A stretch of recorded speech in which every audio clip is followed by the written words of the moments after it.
Hello and welcome to Boardgame Ninja. Today we are showing you how to play Core of Discovery. The game is set in the world of Manifest Destiny, a graphic novel by Chris Dingus that explores an alternate history that respects indigenous cultures. In 1804, American President Thomas Jefferson gives expedition leaders Lewis and Clark the task to explore the lands to the west and destroy all the demonic monsters that are ravaging the country. They have to forge an uneasy alliance with the indigenous people of the area to accomplish this. Each chapter has its own unique objectives, and every day that passes, you also must solve 3 challenge cards or face the consequences. You take the role of one of the crew members. Together you must survive and defeat the unnatural forces that try to corrupt and divide the Americas forever. When you accomplish the goal, you win the game. Core of Discovery is a cooperative game for 1 to 4 players that takes 45 to 75 minutes to play. Explorers of 14 years and older will enjoy this quasi-historic journey across the West. Select a chapter you want to play and gather the components that have the chapter icon on them. Take the map board and fill all the holes with a path token, sunside face down. Take the folder of the chapter and choose one of the maps. Don't look at it and cover it with the concealer page. Insert both in the map board and carefully remove the concealer page. At the right side of the board you find the mission briefing of this scenario, where to start, what the goal is and some other conditions. The map has a mountain peak. Place a rock resource on this spot. Each player chooses a character. Some characters are restricted by the chapter you are playing. For instance, you cannot play Collins in solo games. Also select gear cards, depending on the number of players. If you want to play an easier game or if you play solo, you may add medicine to your gear. Place the reference board of the chosen chapter next to the map board. This board contains important information relevant to the chapter. Shuffle the Destiny cards and draw 2 cards that you place face up above the board. Destiny cards help you during the mission, so you want to acquire them during play. Set up the supply board. Each day consists of 3 challenges, and when the day ends, you have to feed your troops and prepare for the next day during the night.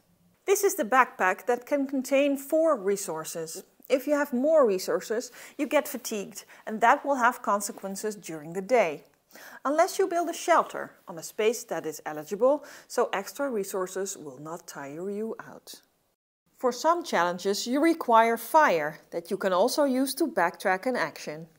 Add 8 water tokens to the supply board.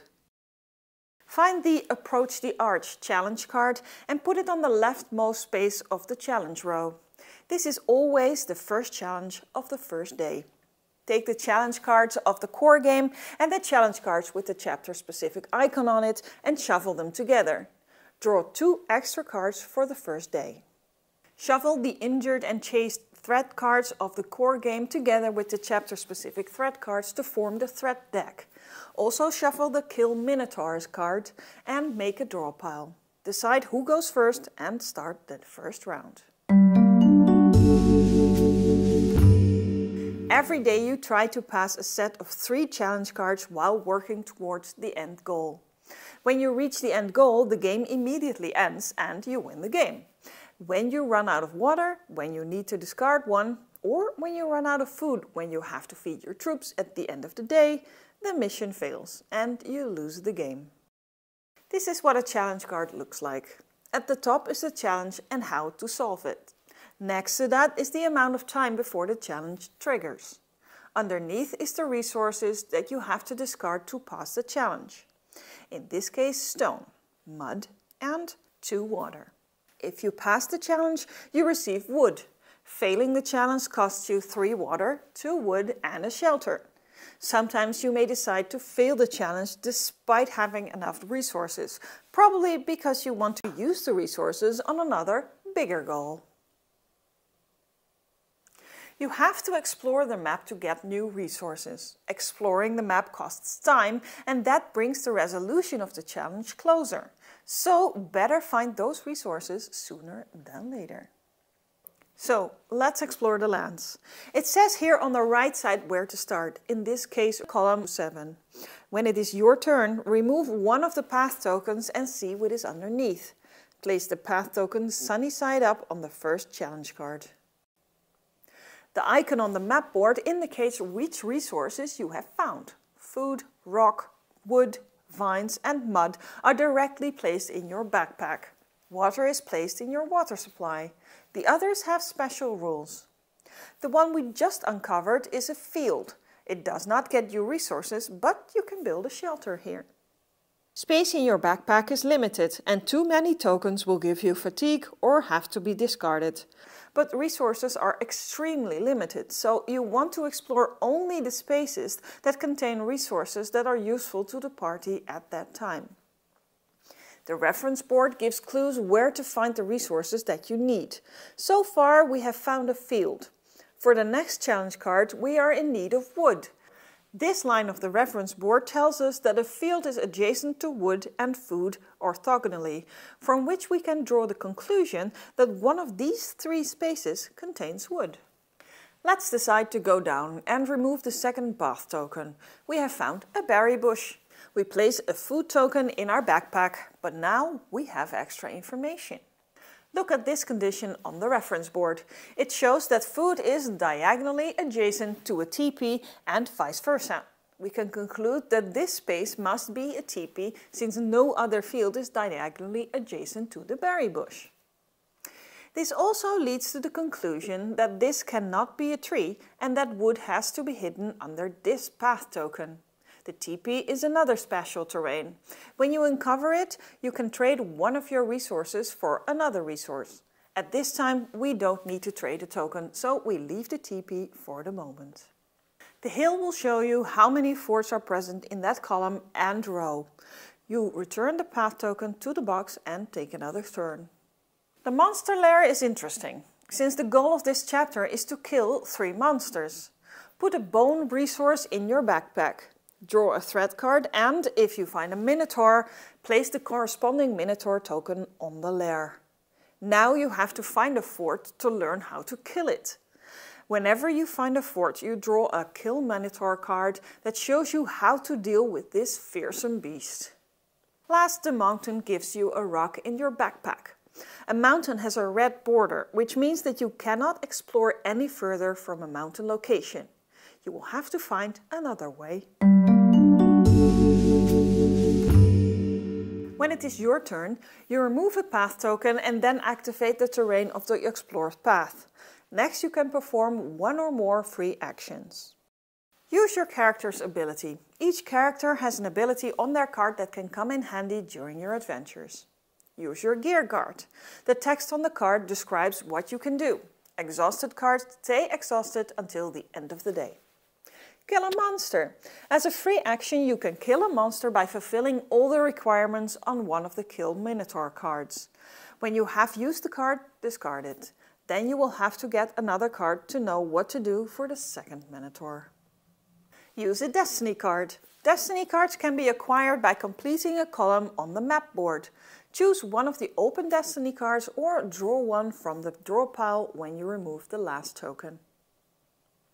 Build a shelter or a fire. You can see on the supply board which resources you have to discard in order to build a shelter or a fire.